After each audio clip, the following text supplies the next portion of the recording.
Buenas noches, estamos en vivo, son las 22 horas y hoy vamos a hablar de las conclusiones de la Corte Constitucional respecto al juicio político al presidente de la República.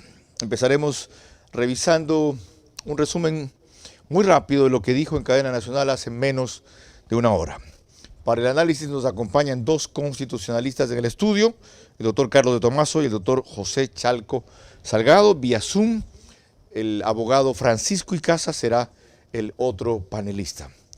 Esta es una cuestión crucial, porque no está en juego solamente la suerte del presidente de la República, sino la suerte del país.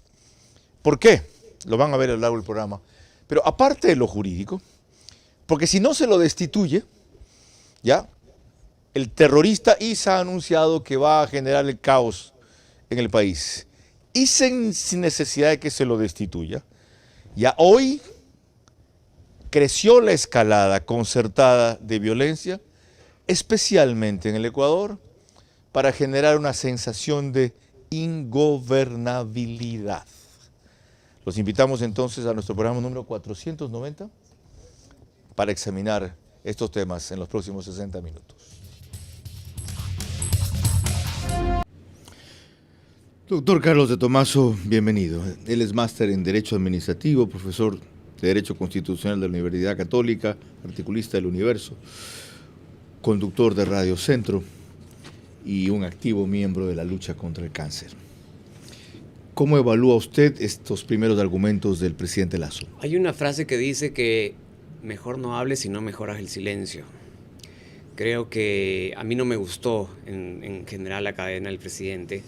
No me gustó que entre a defenderse como si estuviéramos... él no está en un juicio penal, está en un juicio político.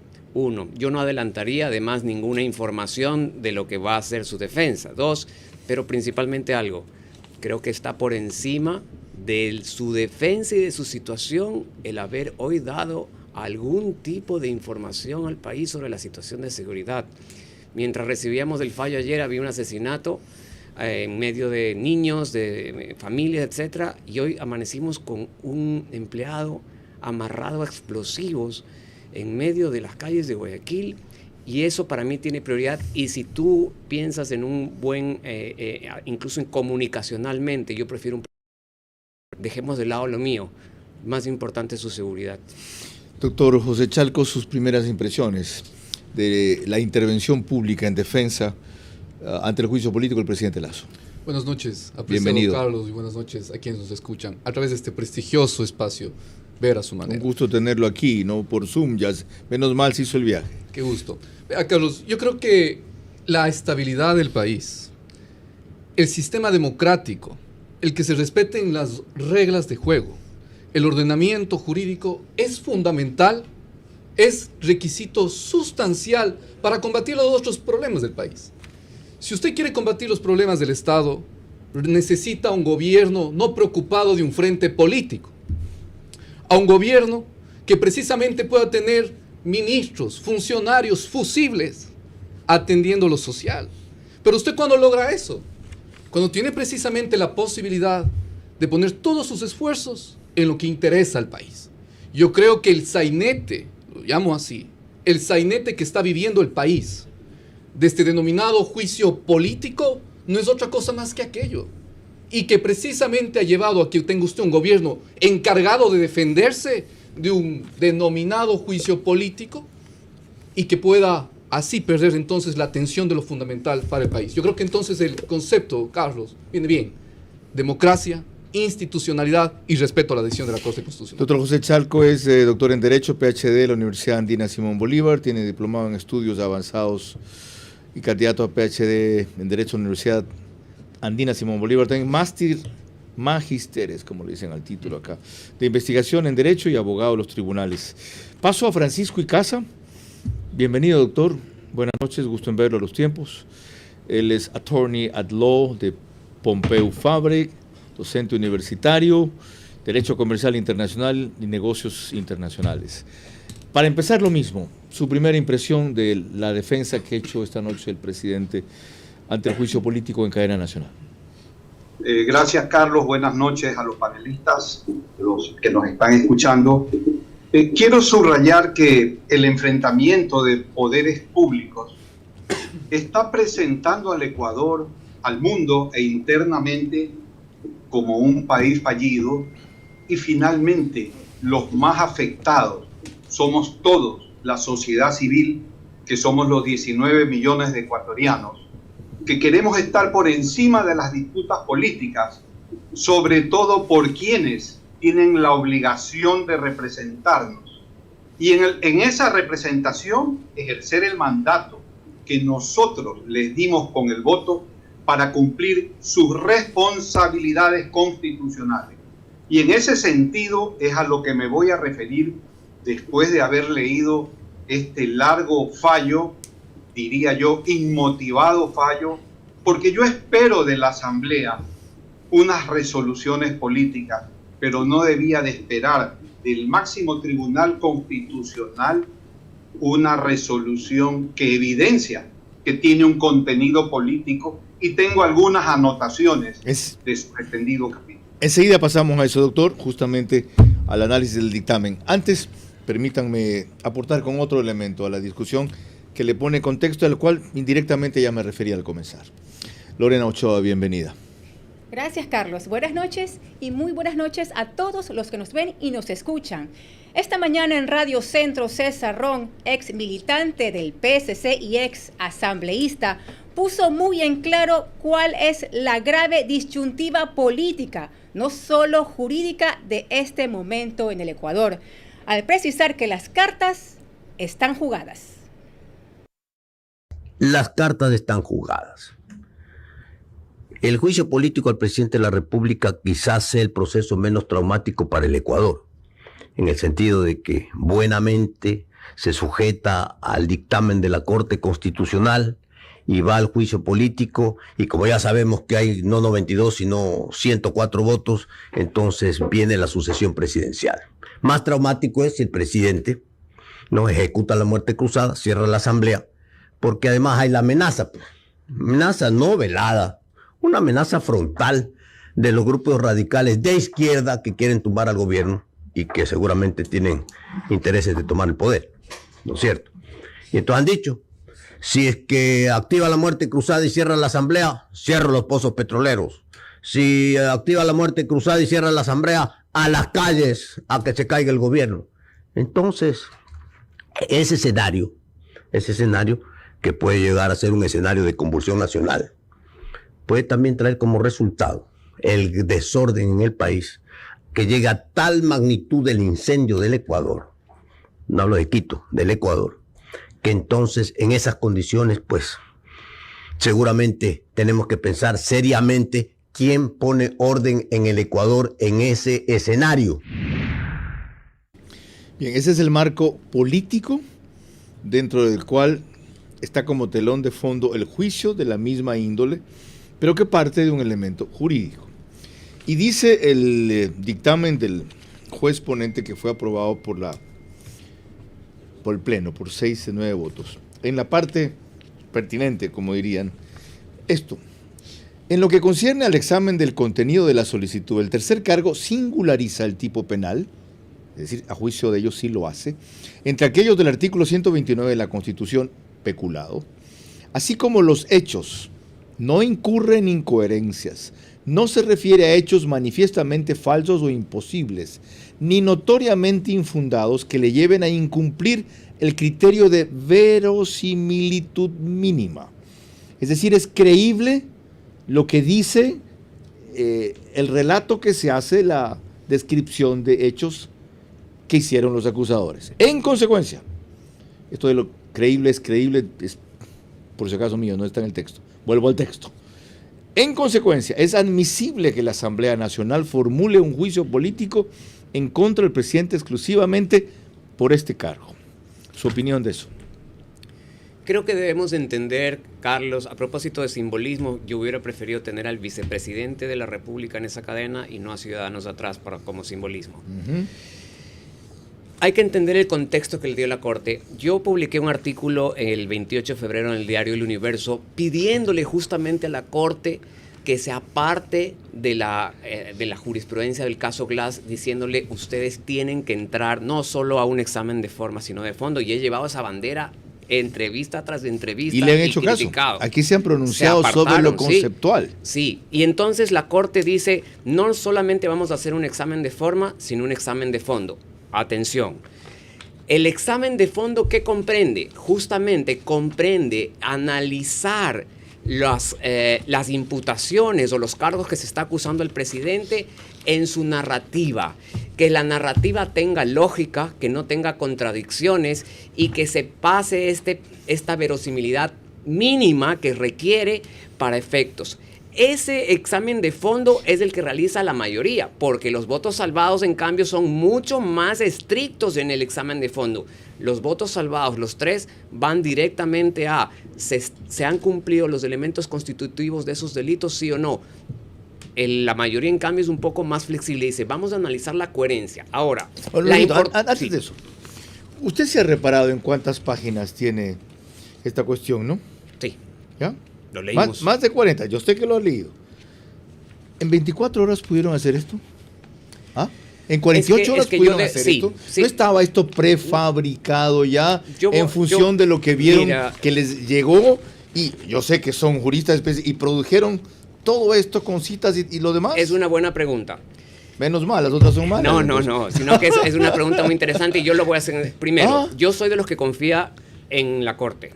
Y confío que actuaron bajo sus convicciones, han hecho un gran esfuerzo argumentativo todos y ese es mi criterio. Ahora, yo parto que si la doctora Núquez presentó un fallo del cual votaron en contra 6 magistrados, ya tomas el esqueleto de ese fallo donde ya están redactados pues todos los antecedentes, etcétera, y luego pones ya tu opinión. Ya, entonces usted me pone a preguntarle cómo hizo Teresa Núquez ese documento en 24 horas. Porque ella tuvo todo el fin de semana. Recordemos que eso se presentó jueves, luego viernes, sábado, domingo, y creo lunes. que los equipos que tiene la Corte son muy buenos, pueden haber formulado o preparado un fallo. Lleguemos hasta ahí en esa parte. Su opinión sobre esto mismo, que es el punto 95.4, en donde está el centro de la argumentación de los jueces ponentes respecto a por qué sí cabe el juicio político. Vea, Carlos, yo creo que la Corte se equivocó. Voy a empezar con esto. Hay que respetar a la Corte, sí, que los jueces son buenos a su interior, pero yo creo que la Corte se ha equivocado. Y creo que se ha equivocado, y no por lo que lo digo yo, sino precisamente por lo que dicen los votos salvados. Partamos desde ahí. La Corte hace un error, porque en el voto de mayoría dice, no nos vamos a pronunciar sobre la conexividad, sobre el nexo causal, sobre la responsabilidad. Mas, sin embargo, al final, desechan concusión, hecho 1, concusión del hecho 2, y dicen, pero sí se queda el peculado. Porque aquí sí vemos que existe una suerte de relación y de casualidad que vincula una posible responsabilidad del presidente. Dicen textualmente que hay una verosimilitud mínima. Es decir, que esto tiene un mínimo de credibilidad y por lo tanto procede. No dicen que es cierto, que no es lo mismo. Dicen que puede ser cierto. Ellos dicen además de que se puede inferir. Hablan de aquella palabra, ¿no? De inferir precisamente en base a que ha conocido el Ejecutivo un examen realizado por Contraloría sobre el contrato 2018. Okay. Claro, y luego dice, y pese a que conocía de este contrato 2018, se firma un nuevo contrato en el año 2022. Ahora bien, veamos el peculado, querido Carlos. El peculado dice los siguientes verbos rectores. El que abuse, apropie, distraiga o disponga de dineros públicos. Disposición arbitraria de recursos públicos, más que de dineros públicos. La definición anterior de peculado se refería solo a fondos públicos. Exacto. La nueva es mucho más amplia. Así es. Y el verbo rector es disposición arbitraria. Dice... 278 el código. Eso, buena memoria. Las o los servidores públicos, disculpen el papel roto y todo lo mío, y las personas que actúen en virtud de una potestad estatal en algunas instituciones del Estado determinadas en la Constitución de la República en beneficio propio de terceros, abusen, se apropien, distraigan o dispongan arbitrariamente de bienes muebles o inmuebles, dineros públicos o privados, efectos que los representen, piezas, títulos o documentos que estén en su poder en virtud o razón de su cargo, serán sancionados con pena privativa de libertad de 10 a 13 años. Y el tipo se amplía mucho más. Así es. Entonces queda en una cuestión abstracta, que es lo que hemos dicho. ¿De dónde esta lógica de decir, de aquí sí podemos inferir? ¿De dónde este examen de la verosimilitud? Partiendo de un caso, en el tema de Flopec, ¿qué es lo que hace? En beneficio propio de terceros, en el momento que Guillermo Lasso no echa abajo el contrato de Flopec, está beneficiando a terceros que justamente tenían adelante esa operación con Amazonas Tankers, a la cual se opuso un ex gerente que se lo denunció al presidente. El presidente no cambió eso. Completa la figura. No, yo no creo que está completo por lo siguiente, porque precisamente estamos llegando a inferencias. Esto no es una cuestión que está clara en donde existe una prueba que el presidente, con su ánimo y voluntad, quiso beneficiar. Pero esa parte disponer. No toca justo en el juicio, no, en la Asamblea. No, eso no le toca ahorita. La Corte Constitucional no tiene que Corte? probar, ¿no? La Corte Constitucional no prueba. La Corte Constitucional no valora prueba, pero sí valora que haya por lo menos unos mínimos inferenciales. Unos mínimos inferenciales. Y lo que es más, que lo dice el voto salvado de la doctora Corral, que es muy bueno, a propósito. Lo leí. Ahí dice, Corte de mayoría, ustedes en su voto de mayoría se están contradiciendo, porque ustedes dijeron, no vamos a buscar nexo causal, no vamos a mirar aquello, pero sin embargo hay una contradicción y dice expresamente en el argumento 113 la doctora Corral. Luego concluye que de una inferencia fáctica guarda conexión con los elementos típicos del delito de peculado, denotándose, dice la jueza Corral de minoría, denotándose una grave contradicción al respecto, razón por la cual dejo constancia de mi análisis en el presente. Lleguemos hasta ahí también con usted, porque tengo a Pancho Icaza vía Zoom nuevamente. Sin prejuicio de que usted acote la argumentación jurídica en la que hemos entrado, lo que quiero es que usted desarrolle la argumentación de por qué considera político a lo que la Corte Constitucional ha hecho con este dictamen. De vuelta con usted, doctor Icaza. Muchas gracias, Carlos. Muy sencillo, con mi experiencia de más de 40 años en ejercicio de litigios, definitivamente en cada caso los jueces, por mandato de la ley, tienen la obligación de hacer control constitucional. Con mayor razón la Corte Constitucional. Y se están olvidando de un análisis elemental. El artículo 76, numeral 7, literal K de la Constitución dice, literalmente, ser juzgado por una jueza o juez independiente, imparcial y competente. Nadie podrá ser juzgado por tribunales de sección o por comisiones especiales creadas para el efecto. Señor Vera, es de conocimiento público que la Asamblea creó una comisión ad hoc, integrada en su mayoría por opositores políticos al régimen, para preparar un informe acusatorio que tenía como finalidad destituir al presidente. Ese tribunal o comisión es exactamente el tribunal de sección que la Constitución de manera expresa prohíbe, porque no puede haber un juzgamiento imparcial cuando estamos constituyendo tribunales de sección. Perdón, pero hay una aclaración. Eso para la función jurisdiccional, pues no para el Congreso. No se le puede pedir a la Asamblea crear un tribunal con esas características, que no solamente es exigible, sino obligatorio a la justicia, pero no a la Asamblea, que es naturalmente política. No, en la naturaleza política también existe un debido proceso, que son los que están citando los colegas panelistas. Entonces, en consecuencia, si no se cumplen las normas del debido proceso, básico, elemental, derecho a la defensa, ¿usted cree que en un tribunal de sección ad hoc, constituido políticamente, los señores del gobierno, que no debieron asistir jamás a dar declaraciones, claro, estaban avalando, tipo de tribunales, podían defenderse? Y eso es básico, ese es el debido proceso, el legítimo y constitucional derecho a la defensa. Ok, lleguemos hasta ahí, porque inevitablemente en este análisis tenemos que siempre pasar de lo jurídico a lo político, porque este es un juicio político, se supone que basado en lo descrito por la Constitución como un procedimiento jurídico. Lorena. Llama la atención que el gobierno haya descartado la muerte cruzada, por lo menos como opción cercana, a juzgar por las declaraciones que dio el martes en la mañana en Teleamazonas el ministro Henry Cucalón, diciendo que la decisión era enfrentar el juicio político y acatar la vía libre que le daba la Corte Constitucional.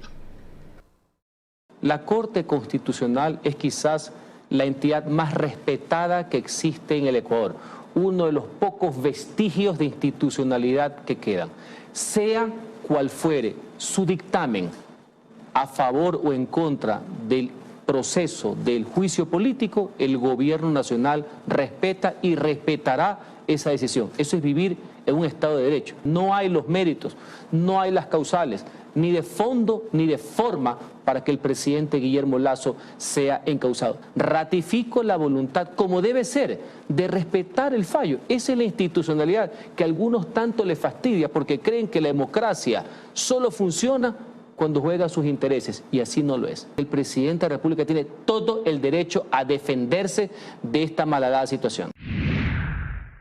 Entonces, pregunto, ¿por qué este giro del lunes al martes, que fue esto que acabamos de ver de Henry Cucalón, de hablar siempre de la posibilidad de que está en el escritorio, la muerte cruzada, etcétera, a si nos allanamos, no importa el fallo? Acabamos de oír al presidente Lasso decir que no lo comparte, que lo rechaza, y sin embargo ya entró en el procedimiento, y a Francisco Icaza decir que no debieron haber ido inclusive a la comisión porque por principio no han habido jueces independientes. Varias cosas, no quiero dejar en el aire esto. La gran diferencia entre el fallo de la mayoría y el fallo de los votos salvados es cuál es el contenido de ese nuevo examen, esa nueva jurisprudencia, el examen de contenido. Los votos salvados son mucho más rígidos, van directo a ver si hay los elementos de los delitos, y el voto de mayoría va a analizar la lógica de una narrativa y de la acusación. Yo soy mucho más apegado a los 3 votos salvados en esa parte, ¿no? Hubiera sido mucho más rígido. Segundo, no estoy de acuerdo con Francisco. El informe de esa comisión no tiene relevancia alguna en el juicio político. El juicio político arranca con la demanda, con los argumentos de la demanda, con la admisión de la Corte Constitucional, y va a arrancar ahora cuando vaya a la comisión de fiscalización que constitucionalmente le corresponde llevar adelante el proceso. Y luego, la pregunta de lo de Henry Cucalón.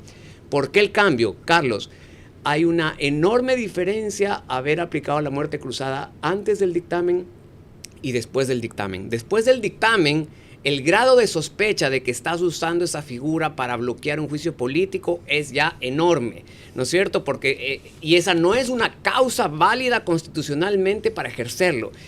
Tendrías que tener una situación contundentemente pues, de conmoción nacional, incontrolable por los medios ordinarios, para poder convencer a la comunidad internacional y al país de que no estás usando la figura para bloquear el juicio político. Y yo creo que es por eso que han cambiado de posición. Doctor José Chalco, ¿cómo mira usted también esta migración de posición del Ejecutivo? Que no es que descarta la muerte cruzada, la baja de perfil, deja de esgrimirle, decía que Carato estaba bajo el escritorio, para entrar en un proceso que usted mismo ha calificado como viciado.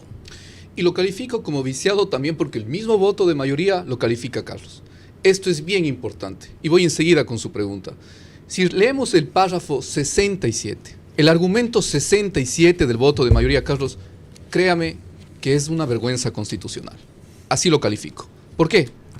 Dice expresamente que ha habido una serie de irregularidades en el procedimiento de solicitud de juicio político en contra del presidente de la República, a juicio de esta Corte. La inobservancia de tales reglas de trámite no han incidido en la vulneración del principio de legitimidad política o del derecho al debido proceso.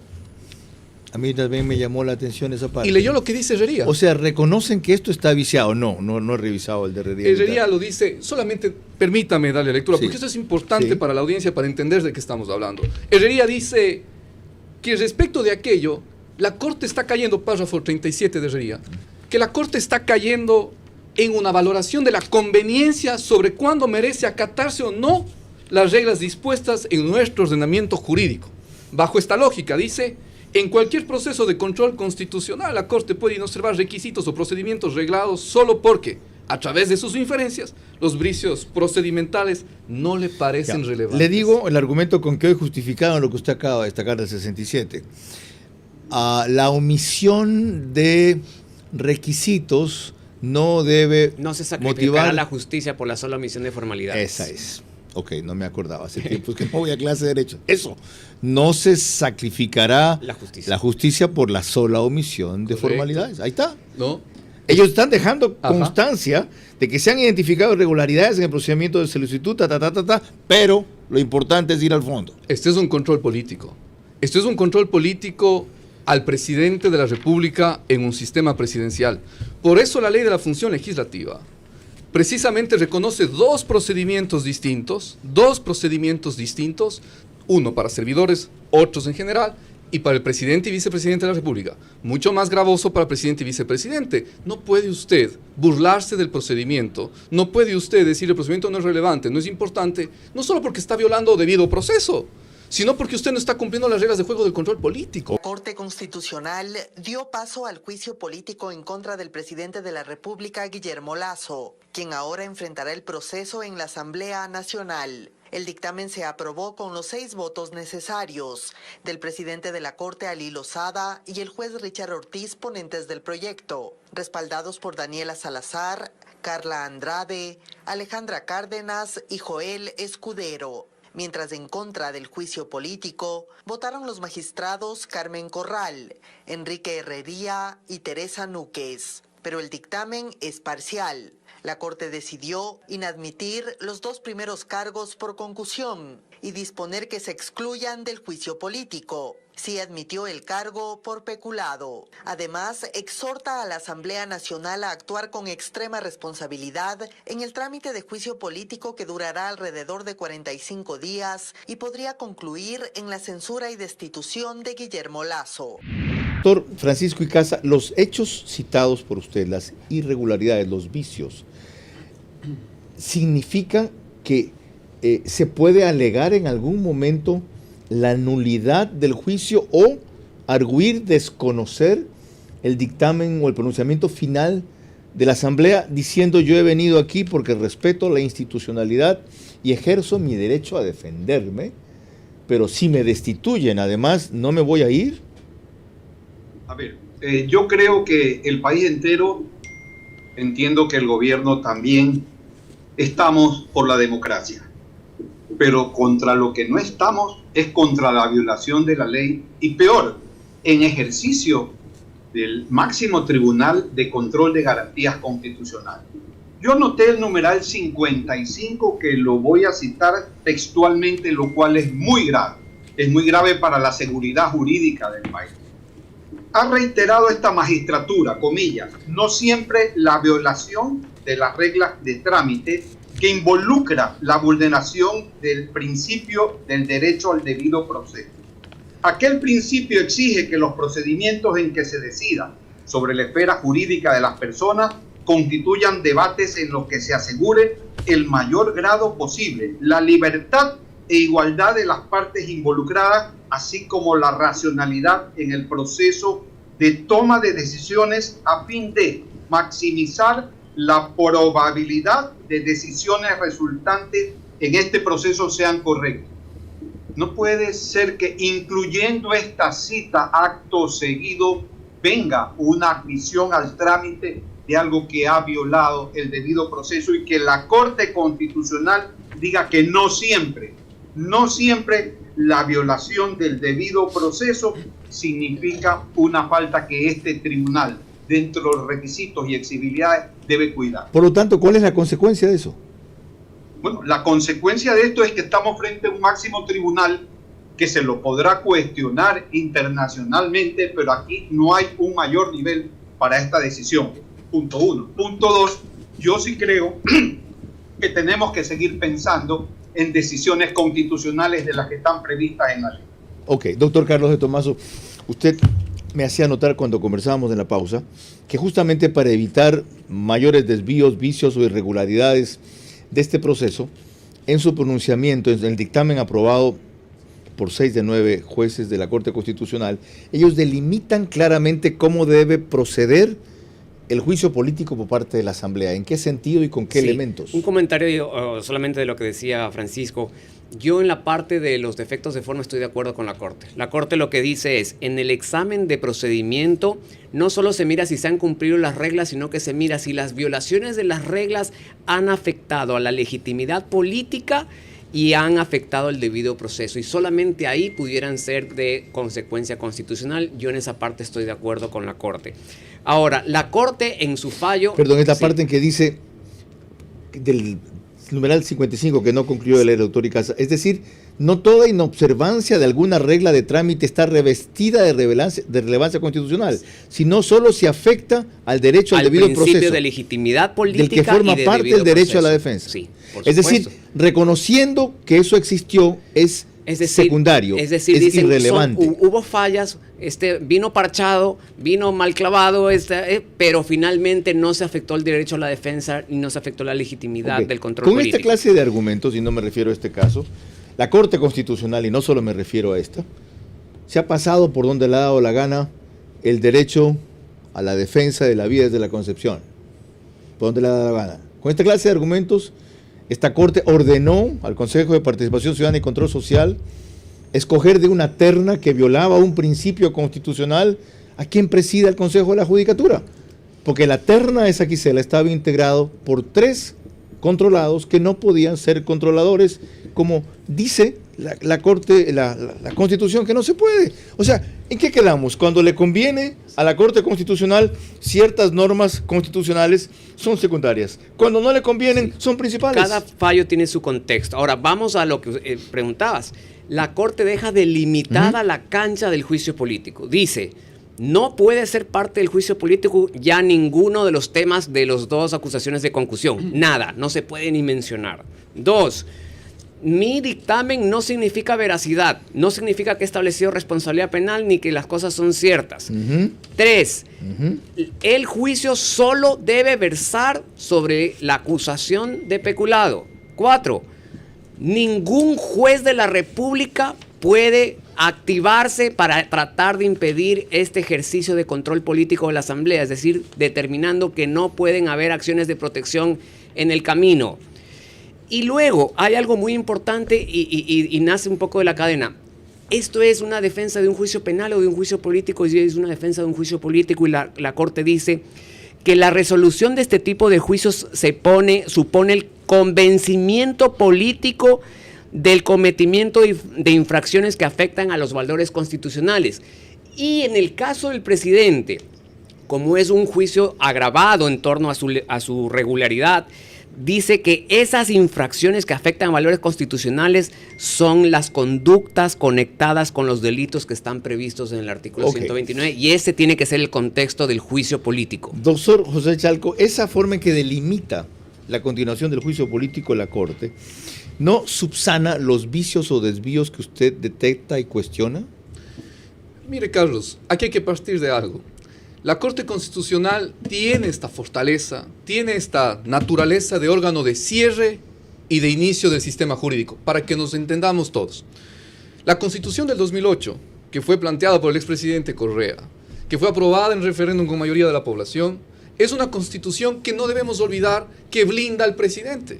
Es una Constitución que crea lo que yo denomino el sistema hiperpresidencial ecuatoriano, con una serie de blindajes, y ahí usted hablaba muy bien de la muerte cruzada y otros más, ¿no? Son blindajes. Pero en esos blindajes estableció precisamente la presencia de la Corte Constitucional como órgano de cierre del sistema. Es decir, que la Corte puede precisamente modular la comprensión de la Constitución, modular la vigencia, si usted quiere, de una comprensión clara, determinada, determinable de la Constitución, y la va configurando, le va dando contenido a la Constitución. ¿Eso es riesgoso? Estamos viendo el resultado. ¿Eso es sano? Estamos viendo el resultado.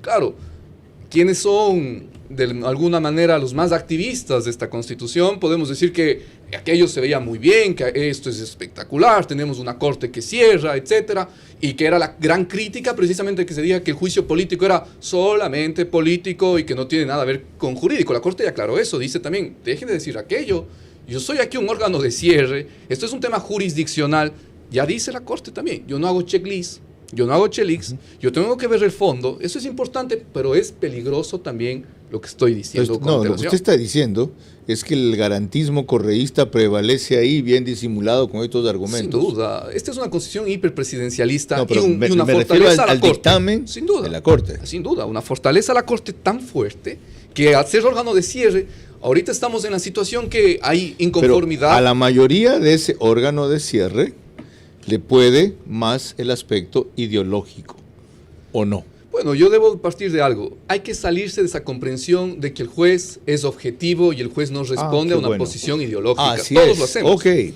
Todos lo hacemos, y Ya. hay que decirlo, Bueno. Pero el juez sí tiene que buscar abstraerse y sobre todo poner ante sí la institucionalidad y, ojo, el precedente que genera, a mí sí me preocupa, porque mañana puede seguir habiendo más violaciones al interior del proceso en la Asamblea, y hemos dicho que esto no es relevante, por favor. Ok, ahí está claro lo que es versus el deber ser.